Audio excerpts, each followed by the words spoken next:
तुमचे पण लहान मुलं सर्दी झाल्यानंतर एवढे चिडचिड करतात का? इतर कोणाकडेही जायचं नाही, मग तुम्हाला पण सगळं काम सोडून त्यांनाच घेत बसावं लागतं.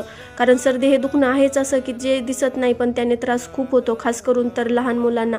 आणि हॉस्पिटलमध्ये जाऊन औषधं देऊन पण काही फरक पडत नसेल तर मी एक जुना घरगुती उपाय सांगणार आहे की ज्याने लहान मुलाचा सर्दी खोकला एके दिवसात गायब होऊन जाईल. आणि जे मी माझ्या मुलासाठी करते तेच तुम्हाला सांगते आज. चला, एक बोळकं घ्यायचं, स्वच्छ पाण्याने धुवून, जे की आपण संक्रांतीला वापर करतो बघा याचा, ते गॅसवर गरम करायला ठेवायचं. आणि तोपर्यंत मग इकडे मी प्लेटीत 2 तुळशीचे पानं, थोडीशी हळद, थोडंसं मीठ आणि थोडासा गुळ घेतलाय आणि एका कपामध्ये दूध. तोपर्यंत लगेच मग आपल्याकडे बोळकं पण गरम झाले कसं बघायचं. दोन्ही साईड कडून 10-15 मिनिटं असं लाल होईपर्यंत गरम होऊन द्यायचं. आणि असं लाल झाल्यानंतर मग लगेच एका प्लेटीमध्ये असं काढून गरम झालेलं बोळकं ताटात किंवा प्लेटीत ठेवायचं. कपामधलं दूध लगेच त्याच्यामध्ये टाकून द्यायचं. जे आपण प्लेटीमध्ये साहित्य काढून ठेवलं होतं ते पण दुधात टाकून द्यायचं, जसं की मी दाखवल्याप्रमाणे. बोळकं गरम असल्यामुळे दुधाला उकळी फुटते आणि सगळं दूध उतू जातं. जोपर्यंत उतू जातंय तोपर्यंत जाऊन द्यायचं. जे काही उतू गेलेलं दूध आहे ना, तेच मग लहान मुलांना सकाळी संध्याकाळी 2 वेळा द्यायचं. ही ट्रिक एकदा नक्की ट्राय करून बघा. व्हिडिओ आवडला असेल तर चॅनलला सबस्क्राईब करायला विसरू नका. चला मग भेटूया नेक्स्ट व्हिडिओमध्ये. तोपर्यंत सगळ्यांना बाय.